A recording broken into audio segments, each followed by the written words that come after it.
Bem, antes de mais, muito boa tarde. Em nome da Plurivet, queria-vos dar as boas-vindas para mais uma sessão de seminários e mais uma vez cá estamos e também de lanche e um bocadinho de convívio e diversão. Bem, neste caso, como também há uma tradição, queria apresentar o professor Dr. Ricardo Bexiga, que nos vem falar aqui sobre os desafios das primeiras semanas de vida dos vitelos. E numa curta apresentação e num breve sumário, o professor Dr. Ricardo Bexiga foi licenciado pela Faculdade de Lisboa, em Medicina Veterinária, fez também o seu mestrado na mesma faculdade, é diplomado, fez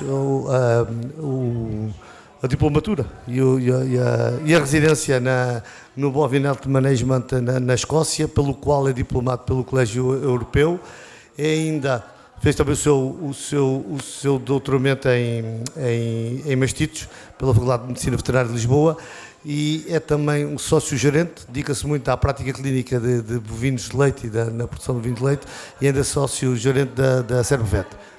Eu se calhar passaria a palavra, enquanto vai chegando, passaria a palavra à estrela da companhia. Muito obrigado.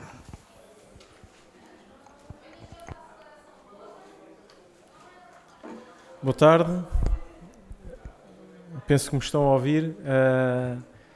Muito obrigado à Plurivet pelo convite que me foi endereçado para estar aqui presente mais uma vez. Já começa a ser tradição, mas é uma belíssima tradição estar aqui com amigos a falar sobre temas que para mim são importantes e que espero que sejam úteis para que possam levar para casa algumas ideias e algumas noções que podem implementar a breve trecho nas explorações.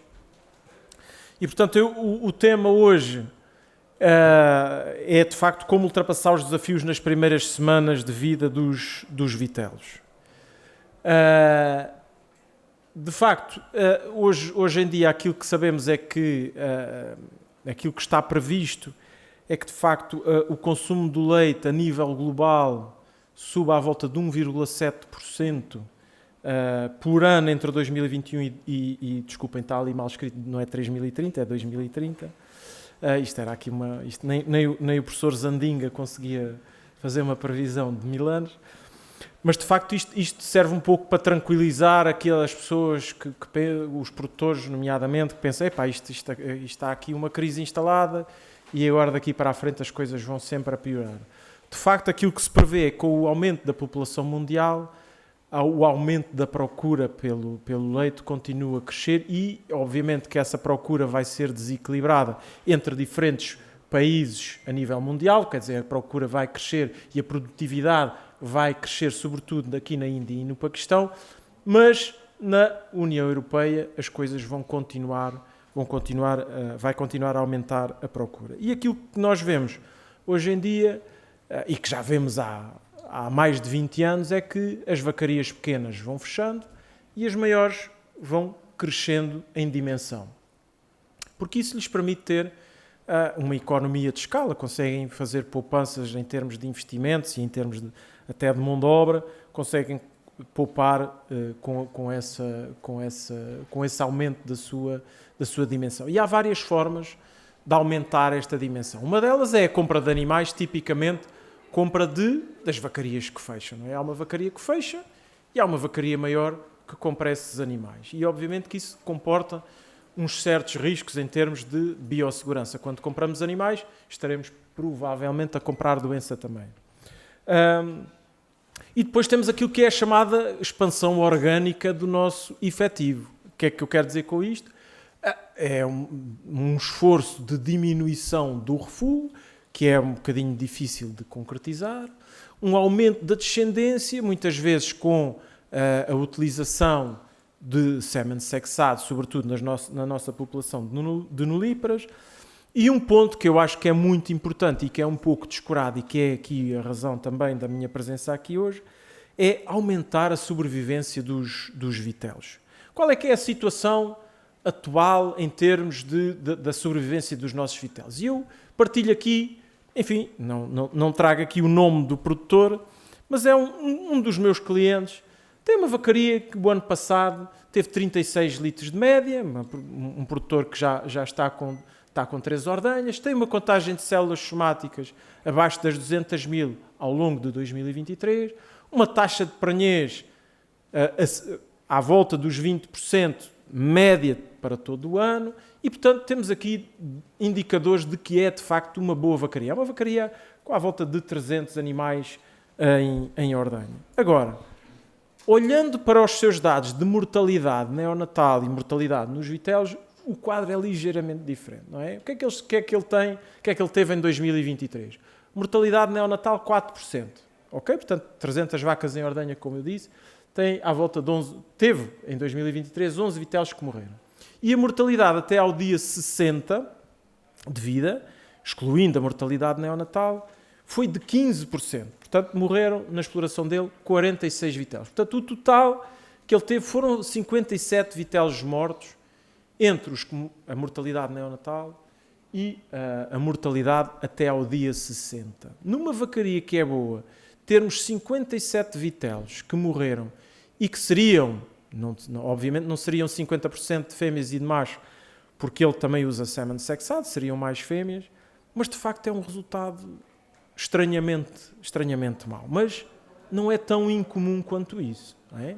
Olhando para algumas publicações a nível mundial, este autor, o John Mee, vocês vão ver várias vezes aqui o John Mee, citações a ele, porque de facto é uma pessoa, um colega que se tem dedicado muito a um trabalho sobre esta temática, e ele põe aqui em evidência de vários países as percentagens que foram encontradas de mortalidade neonatal. Ok? Portanto, os valores andam à volta de entre os 2 e os 20, com o mais frequente entre os 5 e os 8% de mortalidade neonatal. Portanto, aquela mortalidade nos animais até ao dia 60, até às 24 horas de vida. Ok?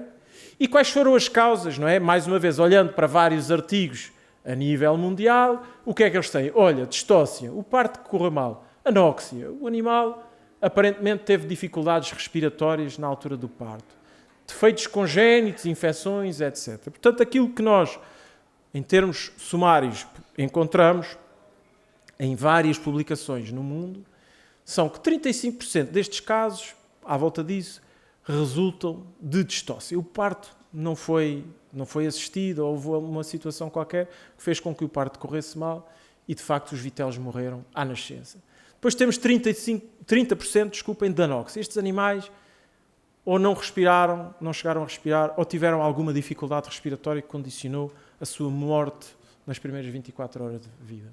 E depois temos, enfim, aqui 5% de defeitos congénitos, 5% de infecções. Cá temos aqui, por exemplo, os pulmões de um vitelo que nasceu, tem uma parte dos pulmões que teve ar, mas uma parte que nunca chegou a ter ar. Às vezes encontramos isto. Olha, este animal, com um dia de vida, teve uma pneumonia. Não é uma pneumonia. É um animal os pulmões nunca chegaram a ter ar de forma completa, e ele, por isso, acabou por morrer. Não é? Aqui temos uma zona, chamamos nós de atelectasia. Os pulmões não chegaram a ter ar. Em termos de infecções, também não é a maior causa, não é a principal causa, mas há aqui um conjunto de infecções que, para além de provocarem aborto, provocam também perdas, porque levam a animais que são menos viáveis. É o caso da brucela, da Coxiella burnetii, portanto a causa da febre Q, a leptospira, a neospora. Todas estas causas infecciosas podem levar à morte dos animais por razões infecciosas também. Portanto, aí cabe-nos a nós também tentar eliminar ou reduzir a prevalência destas infecções na exploração.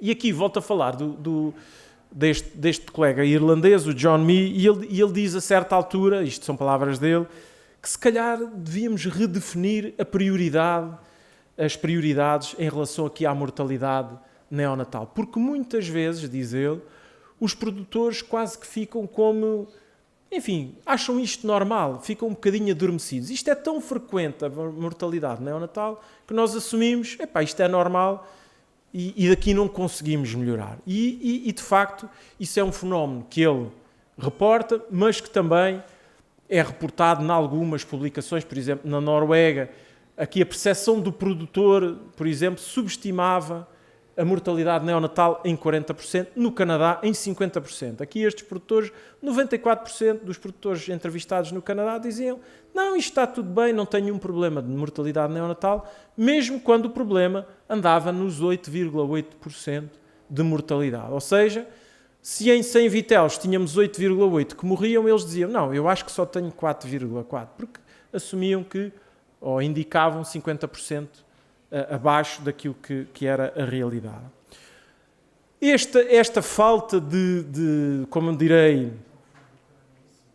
de atenção ao problema, esta normalização do problema, acaba por suscitar que, em alguns países, como aqui na Irlanda, esteja a ser feita uma tentativa de aumentar a visibilidade do problema da mortalidade neonatal. Não é? Eles têm aqui um programa na Irlanda chamado Calf Care para tentar aumentar a visibilidade e, curiosamente, no Canadá também tem um programa exatamente com a mesma designação para tentar chamar a atenção dos produtores. Atenção, isto não é aceitável. Nós devemos tentar melhorar os resultados em termos de mortalidade neonatal. Okay? Isto é estabelecido como um programa nacional.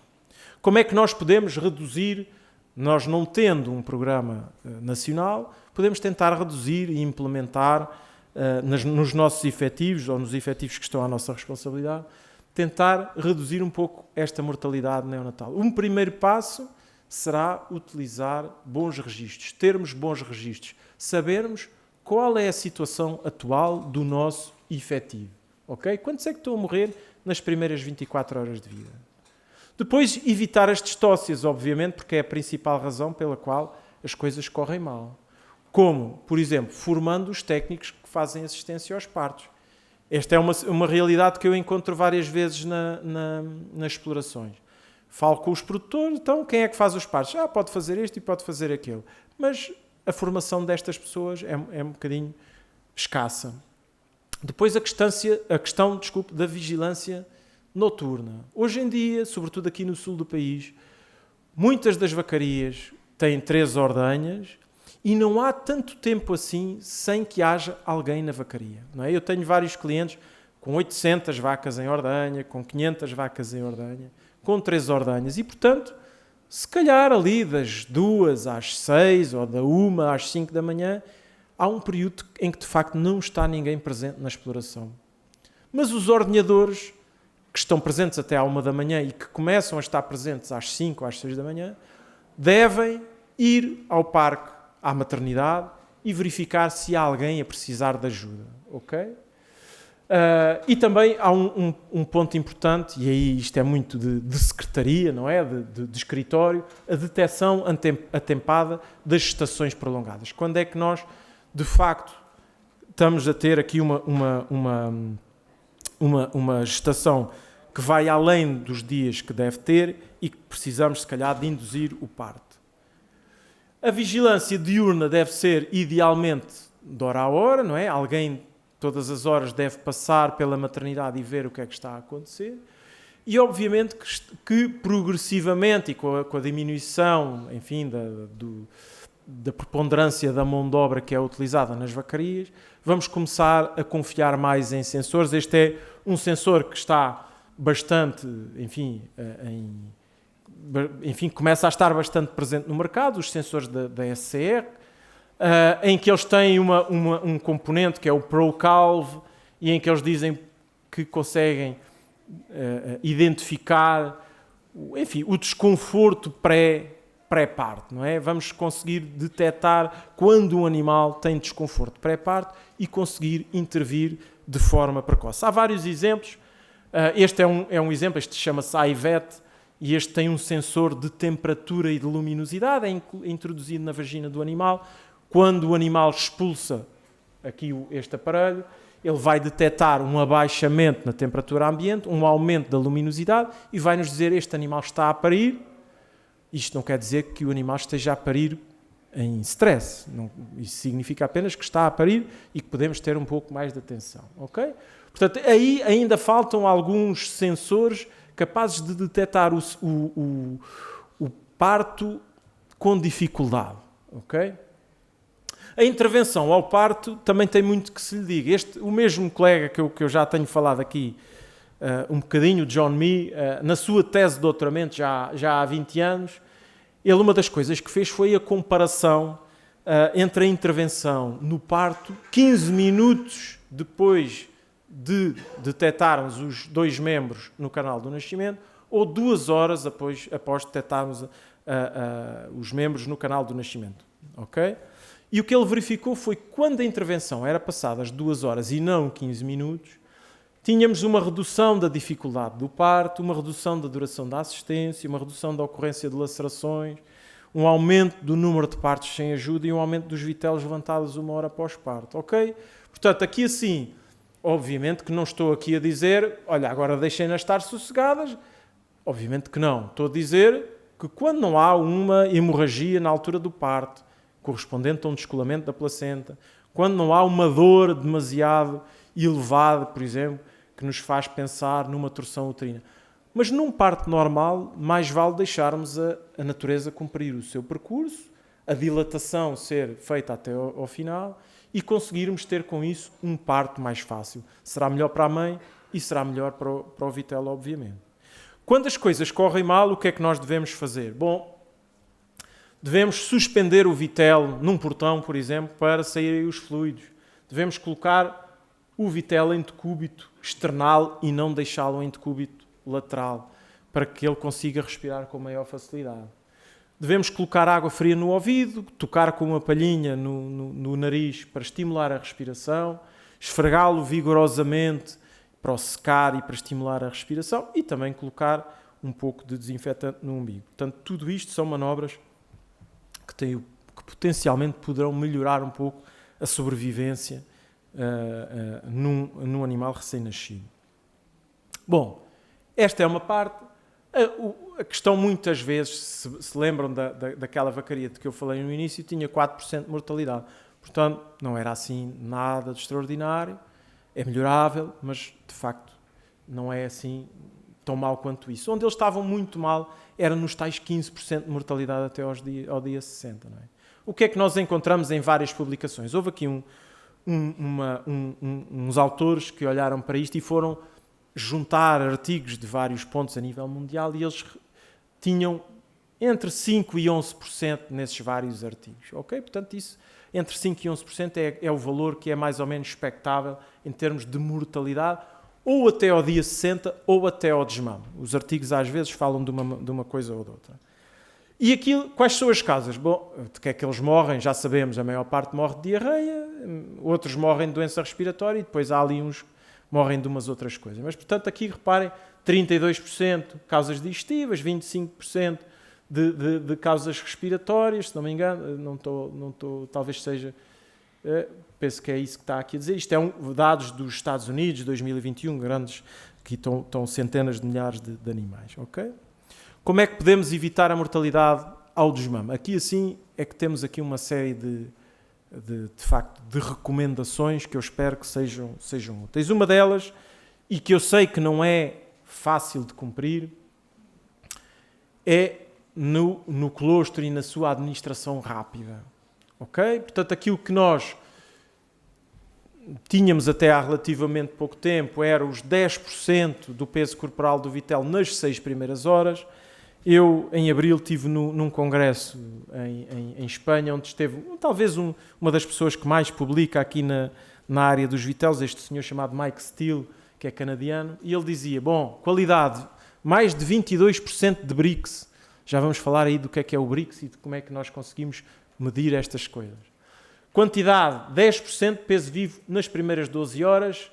E quando? Ele diz menos de 1 hora após o nascimento. Isto menos de 1 hora após o nascimento, isto torna as coisas complicadas. Torna as coisas complicadas naqueles que nasceram durante a noite. Durante o dia é possível conseguir atingir estes resultados. E porquê é que ele diz isto? Reparem aqui assim a diferença entre dar logo após o nascimento, em termos, isto é são as imunoglobulinas, portanto, os anticorpos no sangue do vitelo, quando damos às 0 horas, quando damos às 6 ou quando damos às 12 horas. E que, de facto, quando damos às 0 horas, logo após o nascimento, conseguimos atingir uma quantidade de imunoglobulinas no sangue mais elevada do que quando damos às 6 e quando damos às 12. Uma outra coisa que é bastante importante é que quando fazemos uma administração logo após o nascimento, vamos estar a promover uma colonização pelas bactérias ditas boas, não é? Os bifidobactérios, os lactobacilos. Portanto, as bactérias boas vão colonizar o intestino e vão competir com, por exemplo, as bactérias como seja a E. coli, que pode provocar diarreia. Reparem aqui a diferença em termos de dar o colostro às 0 horas ou às 6 ou às 12, em termos de proporção dos tais bifidobactérios ou dos lactobacilos. Ok? Portanto, outra razão para tentarmos antecipar a toma do colostro. E depois, porque o colostro não tem apenas imunoglobulinas, ele tem os nossos leucócitos, não é? Os glóbulos brancos, mas tem um conjunto de muito mais componentes bioativos, lactoferrinas, lisozimas, um conjunto de moléculas com um efeito antibacteriano importante e que, enfim, não é muitas vezes abordado, mas que tem um impacto importante também na resposta à doença. Bom, para isso o que é que devemos fazer? Avaliar a qualidade do colostro. Podemos usar um colostrómetro. Hoje em dia, muita gente usa aqui os refratómetros, seja os digitais, seja os ópticos ou analógicos, e vamos fazer a avaliação da qualidade do colostro antes de fazermos a divisão entre dar às fêmeas e dar aos machos. Okay? Aquilo que hoje em dia se usa muito é os 8,4% de Brix, portanto, medindo o Brix num destes refratómetros, não é? Vamos, desculpem, aqui assim, não é dar o colostro acima de 8,4% de Brix, é fazer uma monitorização no vitelo e ver se ele, no fundo, conseguimos encolostrá-lo com qualidade, porque conseguimos atingir no soro do vitelo, portanto, no seu sangue, uma proporção acima dos 8,4% de Brix. Enfim, este é um artigo que fala aqui, tem aqui um bocadinho diferente, o que é 8.1, não queremos ter mais de 10% abaixo do 8.1, mas enfim, aquilo que nós queremos é que mais ou menos a maior parte deles esteja acima dos 8,4% de Brix. O colega, ele hoje não está cá, mas o colega João Paisana tem até, e vocês se quiserem podem se inscrever, e isto é gratuito, o colega João Paisana, que é um apaixonado pelo colostro, desde o tempo em que ele tinha a vacaria, criou um site chamado Calves and Colostrum, em que vocês podem introduzir os dados, se vocês forem veterinários dos vossos clientes, se vocês forem produtores dos vossos animais, e conseguem fazer uma monitorização e um acompanhamento da vossa situação na vacaria. Portanto, ele diz muito bem, a sua vacaria daqui a 2 anos começa hoje. Porque, de facto, é isto que é relevante. Que cuidados é que temos que ter em relação aqui à medição do colostro e à medição do bom enclostramento nos nossos vitelos? Há aqui alguns pormenores que são importantes. Por exemplo, se nós usarmos colostro de substituição, não é? Colostro, vamos dizer, entre aspas, não é sintético, mas desidratado, vamos poder usar uma métrica um bocadinho inferior que os 8,4%. Ok? Portanto, aquilo que nós sabemos hoje em dia, os 8,4% são o nosso objetivo, queremos estar acima dos 8,4%. Quando estamos a trabalhar com um colostro de vaca, mas quando estamos a trabalhar com um colostro artificial, podemos trabalhar com um pouco menos, provavelmente à volta dos 7,6% como objetivo, porque em termos de Brix, o colostro de substituição nunca vai gerar um Brix tão elevado. Okay? Portanto, aqui assim, podemos ser um pouco menos exigentes quando estamos a trabalhar com colostro de substituição. Outros cuidados a ter, atenção à descongelação. Isto é uma situação, se nós temos um banco de colostro e vamos dar colostro congelado, vamos ter que ter atenção à forma como descongelamos, porque Já assisti a situações em que o produtor achava que estava a descongelar a uma temperatura não muito elevada, mas depois, quando vamos medir efetivamente a temperatura de descongelação do nosso banho-maria, ele está acima dos 60 graus. Acima dos 60 graus vamos estar a desnaturar as imunoglobulinas, vamos estar a destruir os anticorpos, ok? E por isso temos que ter a certeza que estamos a trabalhar com menos de 60 graus. Como? Efetivamente medindo a temperatura no nosso banho-maria. E, eventualmente, se nós quisermos, podemos utilizar um micro-ondas, mas na regulação da descongelação, não na regulação do cozinhar na potência máxima, ok? É importante nós usarmos, o típico é nós usarmos as garrafas de 2 litros de Coca-Cola, ou seja lá o que for, mas é sempre bom usarmos, por exemplo, estes sacos que são mais espalmados e que conseguem uma temperatura, conseguimos descongelar mais depressa, precisamente por serem espalmados. Uma outra coisa que é importante é a medição. Quando é que vamos fazer a medição nos animais? Ok? Tradicionalmente o que se diz é entre as 24 horas de vida e os 7 dias de vida, mas se nós conseguirmos, devemos fazer até ali ao dia 3, 4 de vida, porque depois a correlação entre as proteínas totais no soro e aquilo que são a quantidade de imunoglobulinas no soro destes vitelos vai decaindo. Reparem aqui assim, no dia 2 ou 3 após o nascimento, a correlação é de quase 100%, no dia 4 a 10 já baixou um pouquinho. Portanto, se nós pudermos fazer esta medição ali até ao dia 3, 4, é melhor do que se deixarmos deixar as coisas andarem. Eu aqui ao longo da apresentação vou trazendo aqui alguns resultados de alunos que eu orientei. Eu já sou, como o Nuno fartou-se de falar ali no meu CV, não é? Isto para dizer que eu já sou velho. Desculpa. Exato. Mas o facto de ser velho tem umas coisas más, mas também tem umas coisas boas. E tem umas coisas boas que são... Eu já orientei muitos alunos e então vou trazendo aqui ao longo da apresentação os resultados de alguns destes alunos. E aqui o Luís Cota, que vive alegremente na Ilha Graciosa, está de serviço 7 dias por semana, 24 horas por dia, mas gosta muito. E o Luís Cota, durante a sua tese, ele acompanhou 29 explorações e tirou sangue a 347 vitelos. Sobretudo na Ilha Terceira, mas também no Entrador e Minho. E o que é que ele encontrou?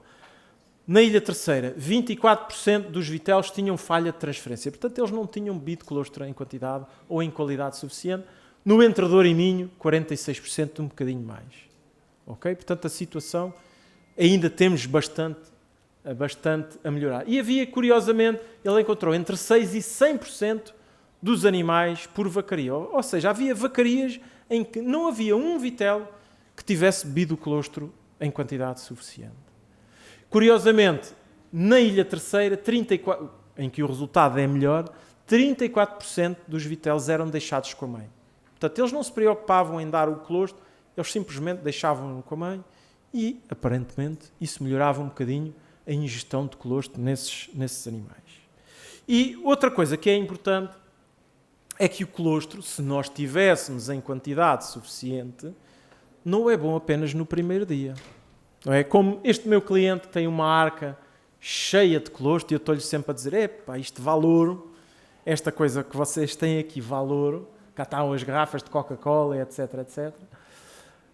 Mas o colostro não é só bom nas primeiras 24 ou nas primeiras 12 horas de vida. Se nós dermos um bocadinho de colostro durante as primeiras 2 semanas de vida, nós vamos, de facto, reduzir a incidência de doença nestes vitelos.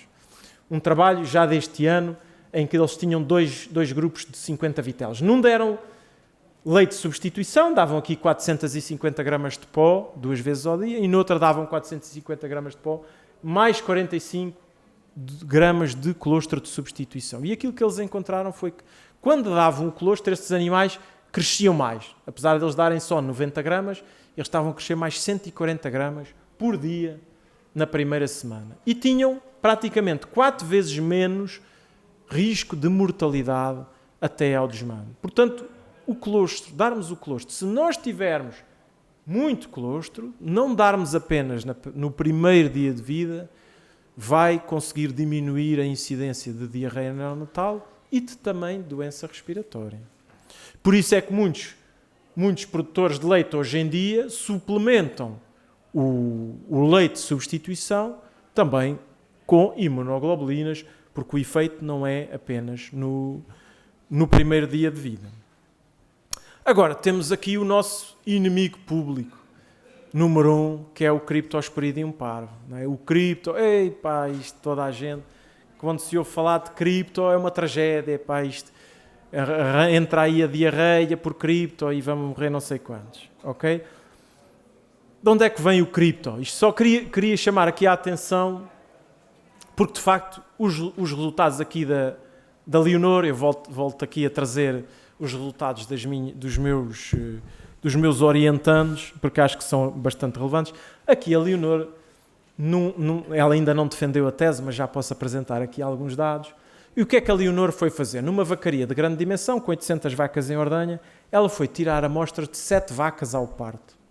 E depois seguiu as suas vitelas durante 21 dias. Todos os dias ela ia tirar amostras das fezes destes animais e tirou também amostras do ambiente. O que é que ela encontrou?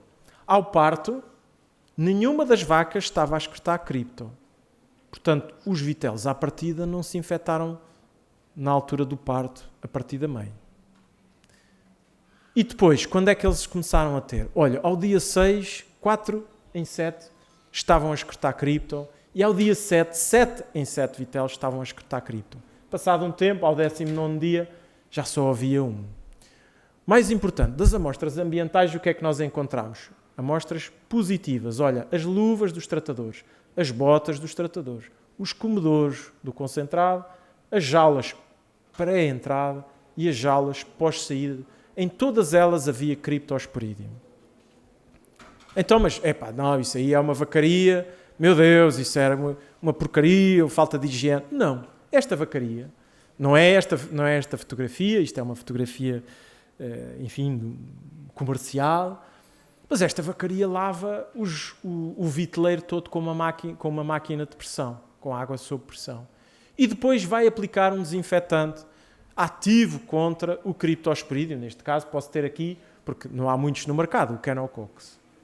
O que é que a Leonor fez? A Leonor espalhou umas placas de Petri. Enquanto estava a ser feita a lavagem com máquina de pressão, ela espalhou umas placas de Petri longe do viteleiro que estava, da box que estava a ser lavada. E o que ela foi encontrar é que nessas placas de Petri todas havia Cryptosporidium. Portanto, o trabalhador, quando está a fazer a lavagem com máquina de pressão, está a espalhar aerossóis com Cryptosporidium. Ok? Portanto, isso é indicador de que, de facto, nós, quando estamos a tentar fazer uma coisa bem, inadvertidamente, podemos estar a contribuir para a disseminação do agente. A lição mais importante a reter daqui é que, aparentemente, somos os únicos responsáveis pela transmissão do Cryptosporidium. Não é a mãe que está a excretar na altura do parto, mas somos nós, com as nossas luvas, com as nossas botas, com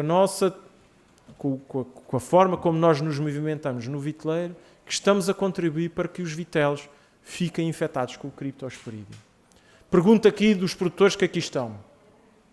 Quem é que monitoriza a limpeza do viteleiro? Quem é que usa uma máquina de pressão para lavar enquanto os vitelos estão lá presentes? Provavelmente aqui assim, a maior parte dos produtores levantava a mão. Quem é que tem pé dilúvios para o viteleiro? Não é? Passou das vacas ou dos vitelos mais velhos para os vitelos mais novos, mas levou o cripto nas botas. Ok? Qual é a esperança? Bom, amanhã no Porto vai ser a apresentação aqui da Bovilis Cryptium, que é uma vacina, a primeira vacina contra o Cryptosporidium que está agora a entrar aqui em Portugal. Vamos ver como é que vai ser daqui para a frente. Há muita esperança, vamos ver se o produto de facto consegue trazer os resultados também. Desculpem lá.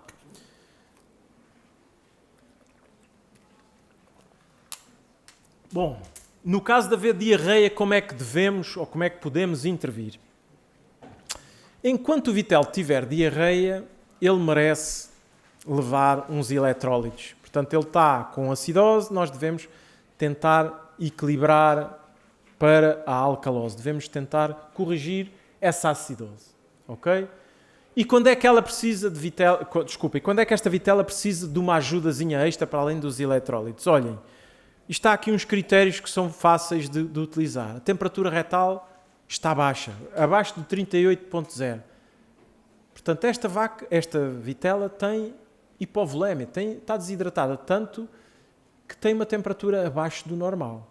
Está em decúbito lateral, isto não é uma posição normal, e não tem reflexo de sucção. Pomos-lhe o dedo na boca e ela não mama. Todas estas indicações todos estes sinais clínicos são sinais de que a vitela já não está bem e precisa de uma ajuda extra, por exemplo, com uma fluidoterapia endovenosa. Podemos ter que chamar o veterinário ou podemos tentar nós fazer, etc. E quando é que precisamos de antibiótico? Nas mesmas situações. Ok? Portanto, relembro, os agentes que causam diarreia, a maior parte deles não são bactérias. Vírus, o tal cripto, que é um parasita.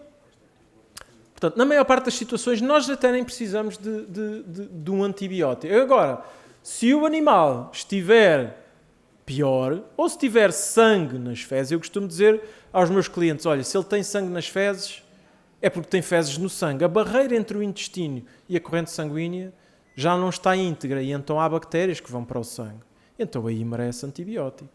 Ok? Justifica-se usar antibiótico. Onde é que nós... Eu participei aqui num projeto europeu com 4 países, a Escócia, Bélgica, Portugal e Áustria. E, curiosamente, nós entrevistámos 873 produtores e médicos veterinários e uma das conclusões engraçadas foi que, à medida que os veterinários eram mais velhos, usavam menos antibióticos no tratamento de diarreias. Porquê? Bom, para já porque já viram casos suficientes, já têm autoconfiança suficiente para perceber que muitas das situações até nem precisam de antibiótico. Enquanto que os veterinários mais novos, apesar de serem martelados nas faculdades para diminuir a utilização de antibióticos, continuavam a usar bastante. Está bem? Portanto, aqui assim, curiosamente, este dado demográfico achámos interessantes.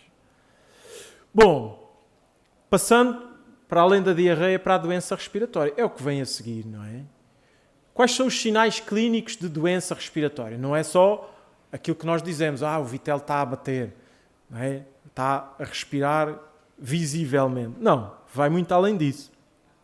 Corrimento ocular, posição das orelhas para baixo, corrimento nasal, o tal bater, uma respiração com dificuldade, a tosse e uma temperatura retal elevada. Todos estes são sinais de doença respiratória. Ok? Mesmo quando usamos todos estes sinais, na melhor das hipóteses, vamos estar a detectar à volta de 65%. Está bem? Depende da escala, mas entre 62% e 67%. Portanto, mais ou menos vamos estar a detectar 65% dos vitelos que de facto têm doença respiratória. Portanto, a nossa capacidade de detectar vitelos doentes com doença respiratória é relativamente reduzida. Ok? Onde é que há aqui dados promissores? É precisamente das máquinas das amamentadoras. Cada vez mais há artigos a ser publicados em que mencionam que nós conseguimos fazer a detecção precoce de doença respiratória recorrendo aos dados das amamentadoras. Nomeadamente quais? Visitas não recompensadas à amamentadora. Ou seja, a vitela normalmente vai fazer uma visita à amamentadora, em algumas situações bebe leite, mas há muitas situações em que ela vai à amamentadora só para estar a chuchar. Ela sabe que não vai poder beber leite, mas fica lá a chuchar porque gosta. Esse é uma das coisas que diminui imediatamente. É o número de visitas não recompensadas à amamentadora. Outra coisa que acontece é que diminui a ingestão de leite. Está doente, tem menos fome. E, sobretudo, diminui a velocidade de ingestão. Eu estou aqui com dificuldade respiratória e vou beber mais devagar. Portanto, eu em vez de beber 1 litro em 2 ou 3 minutos, eu vou beber 1 litro em 10 minutos. Ok? E depois também diminui as visitas recompensadas à amamentadora. Eu creio que não vai faltar nem 2 nem 3 anos até nós termos as amamentadoras a mandarem-nos alertas para o nosso telemóvel a dizer: atenção, que a Vitela 123 vai fazer doença respiratória brevemente e, portanto, convém irmos olhar para ela, darmos um anti-inflamatório e, se calhar, daqui a pouco tempo, darmos um antibiótico também. Isso já é discutível. Bom, e que leite é que vamos dar? Há várias opções, obviamente. Vamos dar leite de vaca, vamos dar leite de substituição, quantidade vamos dar e que concentração vamos dar a estes animais. Vamos falar um bocadinho primeiro do leite de vaca ou leite de desperdício. O leite de desperdício, em termos de definição, é leite que não é aproveitado para consumo humano. Pode ser leite com células somáticas altas, pode ser leite que tem resíduos de antibióticos que vem de uma vaca que está em tratamento, enfim, etc. Pode ser de um quarto, pode ser da vaca toda, há aqui várias possibilidades. É muito leite. Há um trabalho que já tem aqui uns aninhos, em que eles sugerem que a quantidade de leite, provavelmente este leite de desperdício, entre 1 e 4% de todo o leite que é produzido. Se nós tomarmos, por exemplo, o ano de 2023 em Portugal, em que temos aqui perto de 1,9 ou 1.900 milhões de litros de leite produzido em Portugal, se usarmos um valor intermédio de 2,5%, corresponderia mais ou menos a 47 milhões de litros de leite de desperdício em Portugal no ano 2023. É muito, muito leite. Será que é uma excelente fonte de alimento para os vitelos? Vamos ver. Em termos de composição e em termos de digestibilidade, não tenho grandes dúvidas. É a melhor fonte de alimento para os vitelos. Ok? Por exemplo, este trabalho já tem uns aninhos, mas serve para ilustrar isso. Quando usamos um leite de vaca e um leite de substituição com a mesma quantidade de gordura, de energia e de proteína, o leite de vaca levou a um crescimento mais elevado. Reparem aqui, ao desmame, ao dia 49, 30 quilos no leite de vaca, neste caso era leite de desperdício, 22 quilos de crescimento no leite de substituição. Portanto, de facto, cresceram mais e têm um índice de conversão mais elevado quando é usado o leite de substituição. Desculpem, quando é usado o leite de vaca. Agora, será que isto são só vantagens ou que há alguns problemas? Eu diria que há alguns e não são poucos estes problemas. Quais são os riscos? Será que pode provocar diarreia neonatal? Será que pode transmitir doenças das mães para os vitelos? Será que pode transmitir resistências aos antibióticos? Tudo isto são preocupações que nos podem fazer refletir um pouco sobre usar o leite de vaca ou usar leite de substituição. Bom, vamos avançar por fases. Transmissão de agentes, sobretudo de diarreia neonatal. Portanto, será que quando damos leite de desperdício, vamos provocar mais diarreia nestes vitelos ou não? Depende. Quais são as condições de armazenamento destes leites? A recolha de manhã, estes leites são apenas dados à tarde? Como é que ficam? Ficam a 30 graus durante 6 ou 7 horas? O que é que vai acontecer a este leite?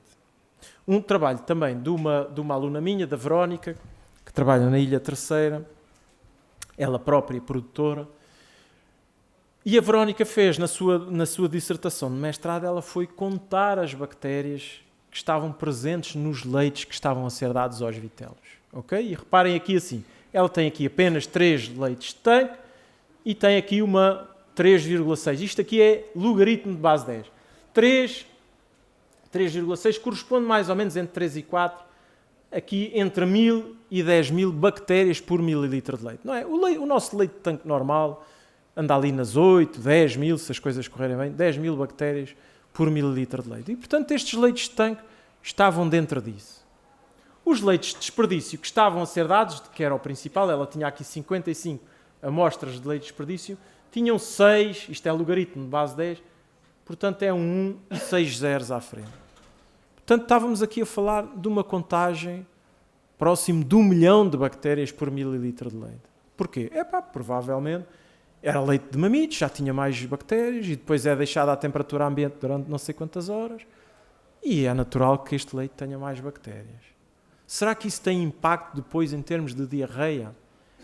O Vitelo, felizmente, tem um grande mecanismo para controlar isto, que é o pH do Abomaz. O pH do Abomaz é à volta de 2 e elimina a maior parte das bactérias. Portanto, de facto, mesmo quando damos aqui uma contagem muito elevada de bactérias, não estamos a provocar muito mais diarreia, mas aquilo que se sabe é que quando há diarreia, a tendência é para que os tratamentos sejam mais prolongados. Portanto, é uma diarreia, mas que é mais prolongada. Só por isso já é mau. Agora, entramos aqui para mim, nas verdadeiras preocupações, que são os agentes que ficam para toda a vida do animal, do vitelo. Nós fizemos aqui um trabalho já há alguns aninhos, em 2017, e o que fomos fazer foi que fomos recolher amostras de leite que estava a ser dada aos vitelos e fizemos um PCR para identificar o agente responsável pela paratuberculose, essa doença que provoca e que não tem cura e que provoca, enfim, diarreia crónica, emagreza, etc. Em 37 vacarias, 33 davam leite de desperdício aos vitelos. Nós colhemos 3 amostras desse leite de desperdício e em mais de metade dessas amostras nós encontramos o agente da paratuberculose. Portanto, aquilo que nós estamos a fazer quando damos leite de desperdício aos vitelos, muitas vezes, mais de metade das vezes, é dar o agente que provoca a paratuberculose. E aqui não estamos a falar de uma mãe alimentar um filho, estamos a falar do leite de 2 ou 3 ou 4 vacas alimentar uma geração inteira de vitelos. E, portanto, o impacto a longo prazo é bastante significativo. Bom, estamos aqui a dizer, está bem, mas isso resolve-se pasteurizando leite. Poderá ser verdade. É verdade em parte e por isso também vemos mais e mais pasteurizadores nas vacarias. Pelo menos aqui no sul do país, cada vez, com vacarias de maior dimensão, cada vez se vêem mais pessoas a investir em pasteurizadores. Agora, o pasteurizador não retira os antibióticos do leite de desperdício. Aqui assim está uma comparação entre a presença de antibióticos pré-pasteurização e pós-pasteurização. E em qualquer destes antibióticos, o resultado é exatamente o mesmo. A pasteurização não retira os antibióticos do leite. Bom, então e qual é que é o impacto disso? Fomos olhar para isso também. O que é que nós fizemos? Fomos usar, em boa parte, as mesmas vacarias, um pouco menos, mas 31 vacarias, e fomos recolher fezes dos vitelos no primeiro mês de vida. Recolhemos fezes de 5 vitelos, fomos para o laboratório e selecionámos E. coli, portanto, das fezes desses vitelos, e fomos pesquisar umas enzimas nessas E. coli, chamadas ESBLs, que conferem resistência às cefalosporinas de segunda, terceira e quarta gerações. Portanto, resistências a antibióticos, mas daquelas mesmo a sério. E o que é que nós reparámos? Das 31 vacarias, em 20, encontramos genes que codificavam para estas ESBLs. Portanto, havia resistências de facto. E uma das coisas que foi interessante nos nossos resultados foi que, quanto maior era o número de intramamários diferentes usados no ano anterior, maior era a prevalência destas resistências. Ok? Portanto, quanto mais bisnagas diferentes usadas para tratar mamitos eram usadas no ano anterior, maiores eram as resistências encontradas nos vitelos presentes nessas vacarias. O que é um excelente argumento para nós usarmos uma ou 2 opções e não para usarmos, como em algumas vacarias, o máximo, eram 7 formas diferentes, 7 tratamentos diferentes durante o ano anterior. Portanto, é prudente usarmos poucas bisnagas de antibiótico diferentes e, sobretudo, é prudente também não usar este leite para alimentar os vitelos, porque vamos estar a transmitir as resistências aos antibióticos. Bom, então, e o que dizer do leite de substituição? Vou aqui recorrer-me ao trabalho de outra aluna minha, aqui a Carolina Vieira, Ela também fez um trabalho aqui sobre leite e colostro, etc, etc. Também uma moça dos Açores, uma colega dos Açores. Para mim são moças e moços, que eu sou mais velho que eles todos. Vou-me esquecendo, mas eles já são todos veterinários. E a Carolina, uma coisa que é engraçada, que ela encontrou, numa vacaria ela encontrou um Brix de 8,5% em alguns dias e de 17% noutros dias. Isto é um bocadinho da tese dela. Ok? Portanto, nos dias tínhamos 8,5%, noutros dias tínhamos 17%. Metade. 8,5% para 17%. Então, mas os vitelos, num dia bebiam ali uma coisa que era quase preciso comer à colher e no outro dia era assim uma água branca deslavada. Então, como é que pode haver um crescimento e uma constância? E, de facto, isso põe em evidência que é importante avaliar a concentração do leite de substituição. Como é que ele está a ser preparado e o que é que estamos realmente a dar aos nossos vitelos, porque aqui há bastantes problemas. Ok? Mais uma vez, vamos avaliar com o nosso refratómetro de Brix, tá? Seja ele óptico, seja ele digital, é uma excelente ferramenta para nós avaliarmos o que é que estamos a dar aos vitelos. Ok? E o que é que normalmente atingimos? Se nós estivermos a fazer o tradicional 125 gramas de pó e juntar água até para fazer 1 litro, o que é diferente de dar 1 litro de água, então já sabemos, devemos ter um Brix a rondar os 13%. Se estivermos a dar leite de vaca, devemos ter um Brix à volta de 12%. Hoje em dia, há muitas vacarias que estão a dar mais e mais leite de substituição e que já estão a chegar aos 15% de Brix. Atenção, nem sempre mais é melhor. Atenção, porque chegamos a um limite em que quando começamos a dar mais e mais Brix, começamos a atrasar a velocidade de esvaziamento do abomaso. Este vitelo está aqui com uma cólica e o que ele tem é precisamente, ele ingeriu um leite com, 17% de Brix e isso vai diminuir a velocidade de esvaziamento do abomaso e ele pode ter algumas cólicas por causa disso. Ok? Pronto. Erros frequentes que eu encontro na minha prática do dia-a-dia. Termos uma alimentadora XPTO, pagámos, quanto por ela, mas deixámos-la estar sossegada. Atenção, não podemos fazer isso porque há muito frequentemente elas vão descalibrar. Ok? Portanto, atenção que vamos ter que medir o Brix uma vez por semana, ou se nós tivermos problema até mais frequentemente do que isso, para perceber até que ponto é que a máquina está a fazer aquilo que deve. Outra coisa que eu vejo com alguma frequência, a pressão da água não é constante na alimentadora. Não é? Porque aquilo depende de uma pesagem de pó e de um volume de água. Se alguém abre a torneira ao mesmo tempo que a água está a correr, vai entrar menos água. Isto resolve-se facilmente. Há um dos meus clientes tem um autoclismo por cima da amamentadora, porque assim garante que a pressão é constante. Há várias maneiras de solucionar.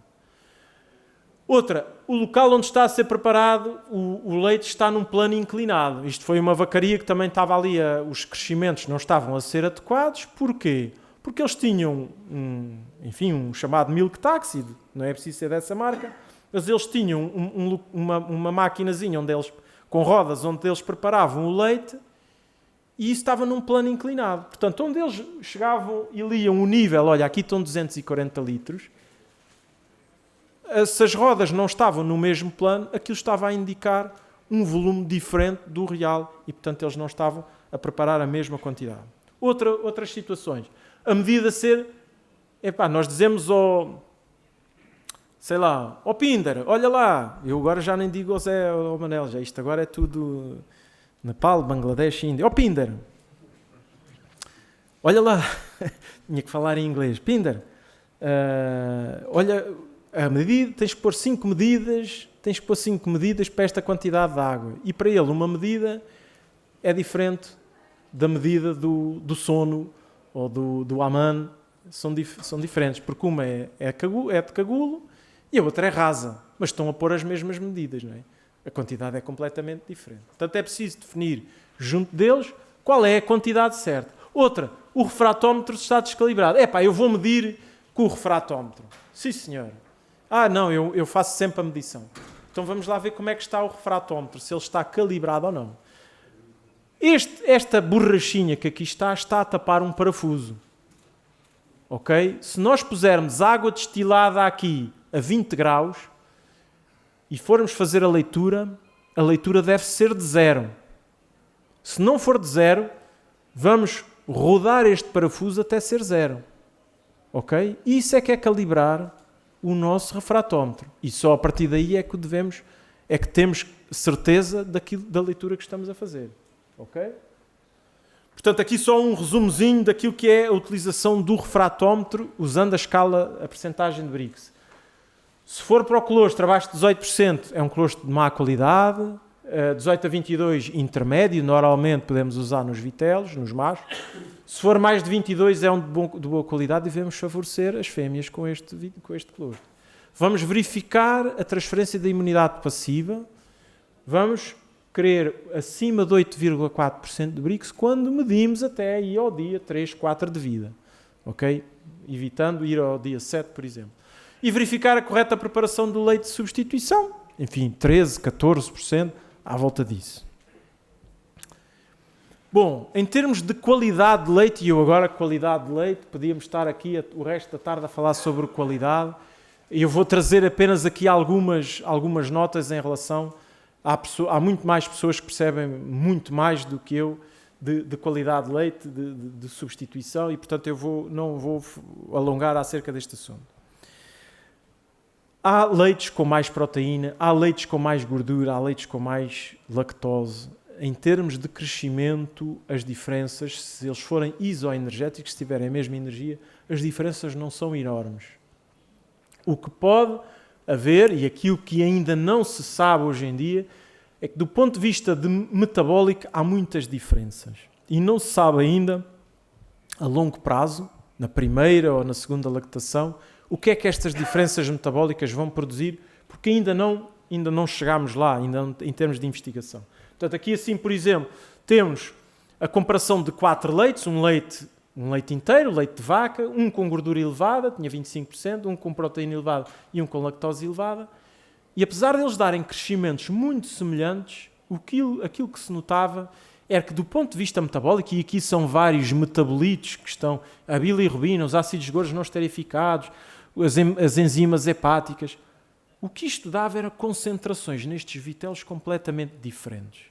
Ok? Portanto, isto não será irrelevante, mas a verdade é que hoje em dia ainda não sabemos muito bem em que é que isto se traduz no futuro da vitela e, sobretudo, na produção, na longevidade, da produtividade da vaca. Muito bem. Quantidade, aqui sim, aqui já temos a certeza. Se nós compararmos um sistema em que estamos a dar 5 litros por dia, isto são os ganhos médios diários, a preto, quando estamos a dar 5 litros de leite por dia e quando estamos a dar 10 litros de leite. E aqui o que temos é que, em termos de crescimento de ganho médio diário, quando damos 10 litros de leite, conseguimos andar aqui 700, 800, 900 gramas de crescimento diário quando temos um plano de alimentação à volta dos 10 litros de leite por dia. Portanto, de facto, parece que elas vão crescer mais, mas o que é importante é que não é só o crescerem mais, é que elas vão ter, de facto, multiplicação celular significativamente mais elevada. Isto já é um trabalho relativamente antigo, quase com 20 anos, mas continua a ser bastante importante, porque o que estes investigadores foram fazer foi medir a quantidade de ácidos gordos, de ácidos nucleicos, DNA e RNA, em amostras da glândula mamária. E com isso conseguiram provar que a glândula mamária, nestas vitelas com um plano alimentar mais elevado, de facto a glândula mamária estava a crescer mais, mas não tinham mais gordura por isso. Elas, sobretudo, tinham mais ácidos nucleicos. Portanto, não resultavam de um crescimento das células, mas de uma multiplicação celular ativa. E estas vitelas, quando chegavam a adultas, iam produzir entre 750 e mais 1.500 quilos de leite na primeira lactação. Há vários artigos sobre a produção sobre o aumento da produção, enfim, não andarei muito longe, em média dos 1000 quilos de leite nessa primeira lactação. Obviamente que sai mais caro dar mais leite de substituição, mas de facto elas depois respondem e pagam-nos essa diferença. Portanto, hoje em dia parece ser cada vez mais consensual que o ideal é fornecer à volta de 900 gramas de leite em pó por dia. Agora, qual é que é o reverso da medalha? Nós temos que garantir que estas vacas, que estas vitelas, apesar de estarem a ingerir muito leite, vamos conseguir desmamá-las e elas não vão ter grandes problemas. Vão conseguir começar a ingerir o nosso starter e não se irem abaixo nesse processo. Como é que nós conseguimos melhorar essa ingestão de starter? Um pouco pela composição química desse starter, mas sobretudo pela sua forma física. Okay? Hoje em dia, aquilo que é mais ou menos consensual é que o starter deve ter uma proteína a rondar os 22% e uma gordura a rondar os 7%, mas, por exemplo, o óleo de soja não é muito desejável, parece reduzir em parte aqui a performance. Para além disso, a forma de apresentação não deve ser em pó, mas deve ser, tanto quanto possível, ou em pellets ou texturizado, para maximizar a ingestão e a eficiência. Quando nós damos um plano alimentar muito elevado, quando estamos nesses 10 litros, também necessariamente vamos ter que atrasar o desmame.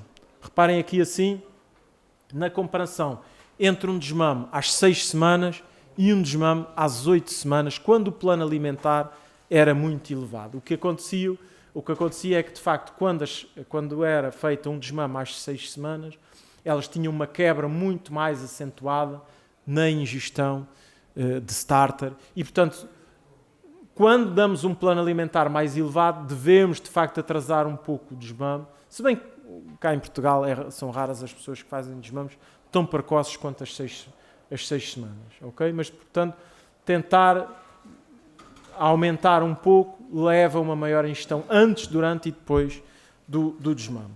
Depois, algumas considerações sobre a forma como podemos tentar melhorar este desmame. Fazer um desmame, obviamente, que gradual em passos. Portanto, não é baixar dos 10 litros para 1 litro para 0, mas é ir baixando de 3 em 3 dias, aqui reduzir um pouco aquilo que está a ser dado ao vitelo, para, de facto, conseguirmos ter uma transição relativamente gradual e ao longo de pelo menos uns 10 dias de duração. Ok? Fazer um desmame, de facto, gradual. E depois incentivar o consumo.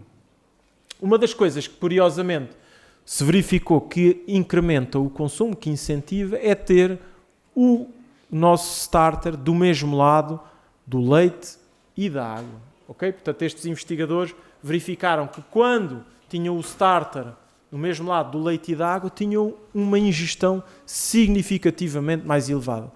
Parece ser um pouco irrelevante, mas de facto eles encontraram que conseguiam incrementar a ingestão. E depois o resto é um bocado de senso comum, se bem que, e eu aqui estou a falar de produtores meus, de meus clientes, reparem aqui, esta vitela não tem uma pinga de água. Acham que ela vai comer comida sólida?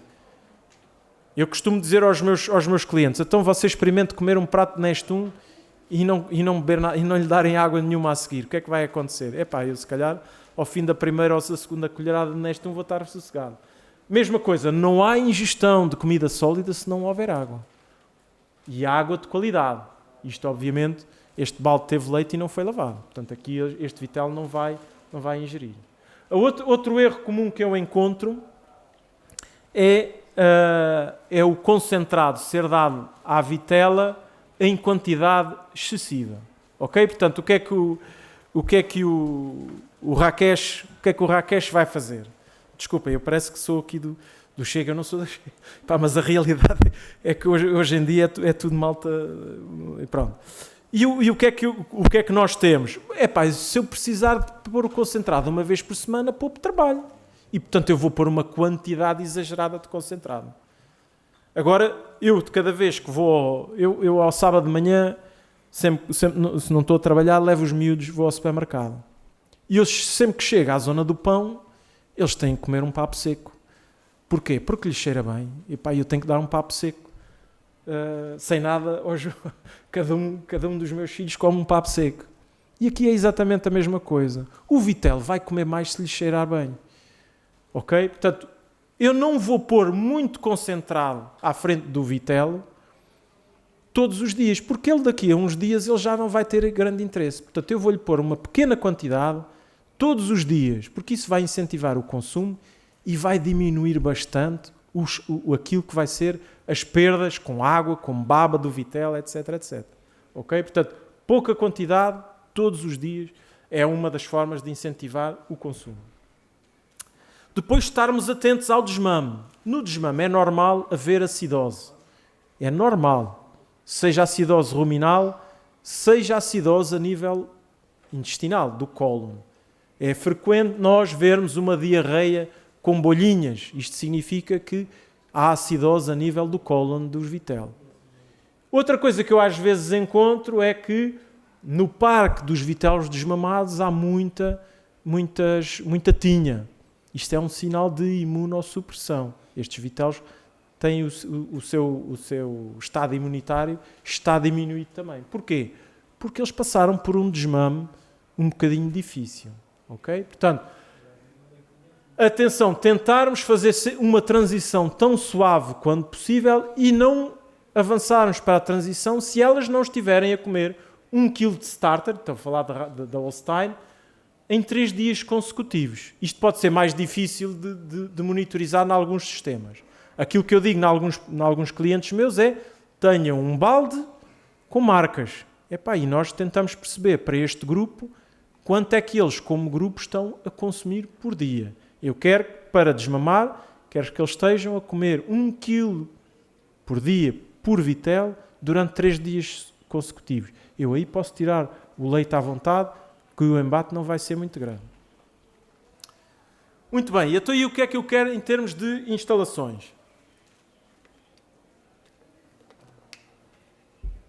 Bom, em termos de instalações, quero um viteleiro individual na maior parte das situações. Já vou falar de outras situações em que isso pode não ser tão essencial. Portanto, individual, mas obrigatoriamente por lei tem que ter contacto visual e tátil com outros vitelos. Sobrestrados, porquê? Bom, aí a urina e a diarreia, seja lá o que for, vai cair e ele não vai ficar com a cama molhada durante tanto tempo. Palha suficiente para fazer um ninho. Os americanos que têm classificações para tudo têm uma classificação para o ninho que o vitelo faz na sua cama, não é? Aqui o nesting score, e o que sabemos hoje em dia é que uma pontuação de ninho de 3, que é o quê? Quando a vitela está deitada não se veem os membros, isto é uma classificação de 3, é protetora contra a doença respiratória. Ok? Portanto, quando temos uma classificação destas, na maior parte dos vitelos, nós sabemos que estamos a proteger contra a doença respiratória. Queremos que seja lavável e desinfetável, abrigado de correntes de ar e do frio. Uma tetina para o leite a cerca de 60 cm, que era aquilo que ele encontraria na natureza, na mãe. Um balde para a água, pode ser do chão, enfim, do nível do chão, porque era isso que ele encontraria na natureza. E comida sólida. Cá temos um exemplo de um viteleiro que mais ou menos cumpre com isto. Cá temos o piso levantado, portanto as fezes e urina caem para o chão e ele não fica molhado. A palha em quantidade suficiente para ele ter conforto térmico e mecânico. Um balde que nesta posição está na posição, tem ali uma tetina para o leite, mas tem ali o encaixe para ele beber água cá de baixo. Ok? Se nós quisermos. A comida sólida, a partir logo do dia 5, por exemplo, e uma possibilidade de contactar com o vizinho do lado. Ok? Cá temos o estrado, lavável, desinfetável, e ali a janelinha para ele falar com o amigo quando ele quiser. Muito bem. Uma última palavra aqui para os iglos. Isto é um iglo XPTO, não é? Tem cimento, tem um telhado, meu Deus. Este iglo, isto foi uma coisa que eu tirei da internet. Os nossos iglos normalmente não são assim.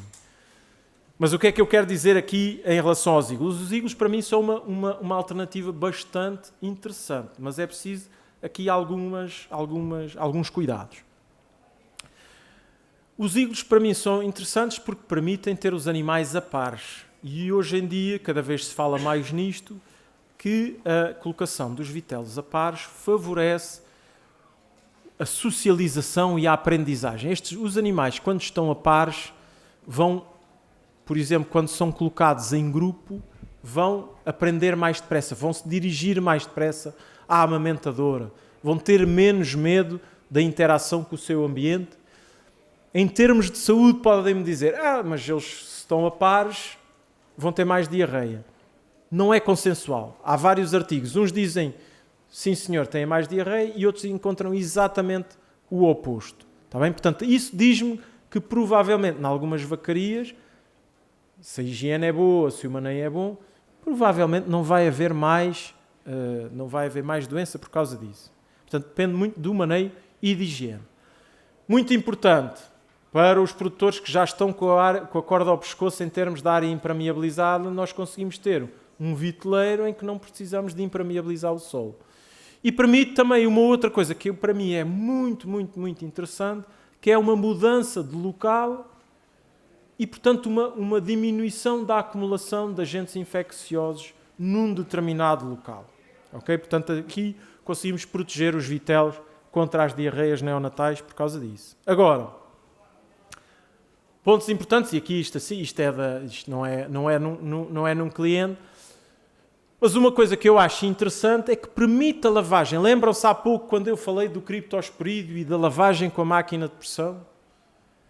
A utilização do iglo permite que a lavagem do iglo seja feita longe da população dos vitelos. Eu consigo estar a lavar com máquina de pressão os iglos longe dos vitelos e, portanto, vou estar a diminuir a possibilidade deles levarem com os criptos dos amigos. Está bem? Eu tenho um cliente meu, por exemplo, faz isto, eles têm uma máquina pequena em que suspendem o iglo e lavam com a máquina de pressão o iglo longe de todos os outros vitelos. Assim conseguem lavar de baixo, de cima e as coisas funcionam bem.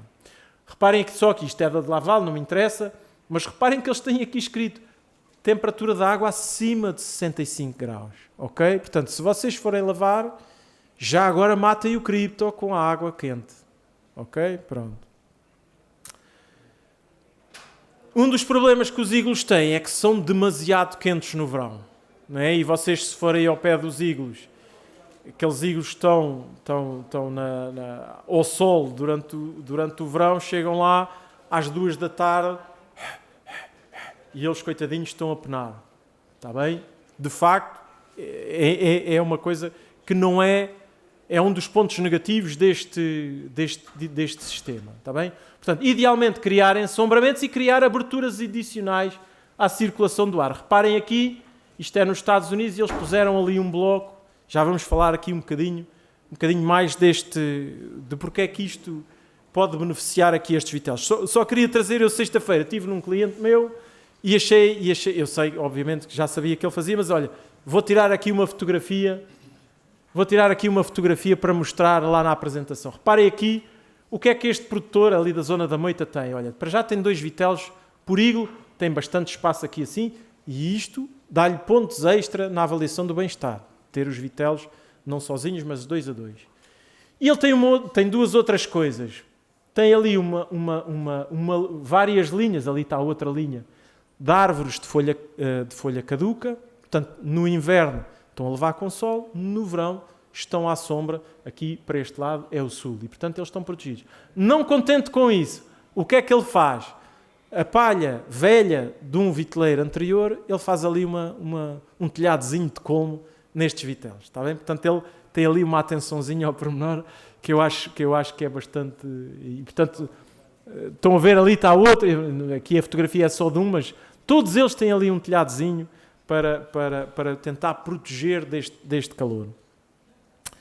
E porquê é que é importante proteger do calor? Aqui estes investigadores aqui deste trabalho, Isto é um trabalho publicado em 2012 em numa revista americana, mas o que eles foram verificar foi as temperaturas, a respiração, etc. nestes vitelos. Okay? E o que é que eles verificaram? Por cada grau centígrado de temperatura a mais, tínhamos mais 2 respirações por minuto.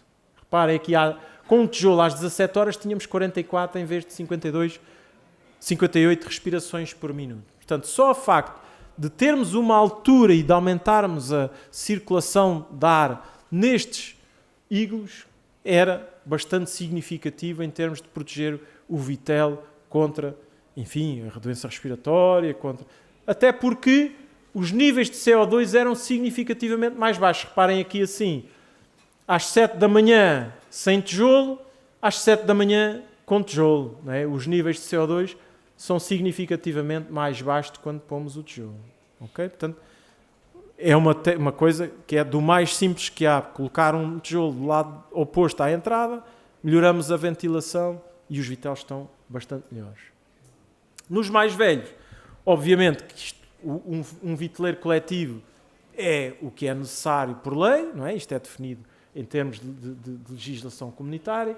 Uma cama de palha, podendo ter ou não acesso ao exterior. Não vou falar aqui da renovação do ar. É preciso termos a ausência de correntes de ar, usando, por exemplo, aqui, vocês vão à Amazon, compram um anemómetro e isto permite-vos medir a velocidade do vento e perceber se há muitas ou poucas correntes de ar. Enfim, depois temos aqui as densidades, aquilo que é recomendado. Aqui temos, por exemplo, é um bom exemplo, não é? Aqui temos boas entradas de ar, uma comieira, cortinas no verão, as cortinas estão cá em baixo e, portanto, circula mais ar, e como isto faz aqui um corredor, a velocidade do ar aumenta, e então eles puseram-lhe aqui, seja fardos de palha, seja umas telas, para quebrar a velocidade do vento e termos abrigo para os vitelos, e posso-vos dizer que aqui, felizmente, não há muita doença respiratória. Uma das ferramentas que eu uso na prática também, isto é um viteleiro, obviamente, e uso aqui esta ferramenta que ponho aqui palha molhada a arder e vejo qual é que é a dinâmica do fumo aqui por aí acima, ok? Portanto, aquilo que eu quero não é que, em alguns viteleiros onde eu faço isto, o fumo sai e desce, está bem? Aí a ventilação não é boa. Em alguns o fumo sai e desaparece imediatamente naquela direção, portanto aí também há vento a mais. O que eu quero é que haja uma subida e uma dissipação natural do fumo lá para cima. Isso indica que o viteleiro tem uma boa ventilação. Em conclusão, estou-me a alongar ao Nuno, peço desculpa, pá, isto começa aqui a ficar entusiasmado e farto-me de falar. Em conclusão, o que é que eu gostava que se não levarem mais nada para casa, gostava de mencionar aqui estes aspectos. Ter bons registros e conhecer a situação anual. Qual é a nossa mortalidade neonatal na exploração? Qual é a nossa mortalidade, seja até ao dia 60 ou, se quiserem, até ao desmame? É 10? É 15? É 5? Não faço ideia. É importante nós sabermos, porque só quando soubermos é que conseguimos começar a trabalhar para melhorar a nossa situação. Em relação ao colostro, os 4 litros já é recomendação antiga, mas reparem aqui lá essa equipa canadiana, hoje em dia, por causa das questões das imunoglobulinas, mas também pela colonização com as tais bactérias boas, 1 hora após o nascimento. Quantidade de leite elevada, 10 litros, para favorecer a multiplicação celular na glândula mamária neste período. Formar colaboradores para detectar doença precocemente. Seja doença respiratória, seja como intervir no parto, é uma obrigatoriedade legal hoje em dia, nós sabemos, temos que dar as tais 40 horas de formação aos nossos colaboradores, não é? É difícil, não é? Eu às vezes estou com os meus produtores, mas agora vou dar formação em quê? Mas temos que formar, de facto, e temos que dar 40 horas de formação aos nossos colaboradores e, portanto, este é um aspecto importante, detectar a doença precocemente. Fazer um desmame mais tardio quando estamos a usar os tais 10 litros de leite por dia, para termos um menor embate, um menor impacto negativo deste desmame. Fazer o desmame com 1 kg de starter por dia em 3 dias consecutivos para conseguir fazer um desmame sem impacto e não nos esquecermos nunca da água limpa e fresca e disponível nestes animais, porque só com a água disponível é que vamos conseguir incrementar a ingestão de matéria seca. E era isto que eu tinha para vos dizer. Muito obrigado pela vossa atenção e se tiverem algumas questões, teria todo o gosto em responder. Mas tiver algumas questões para apresentar.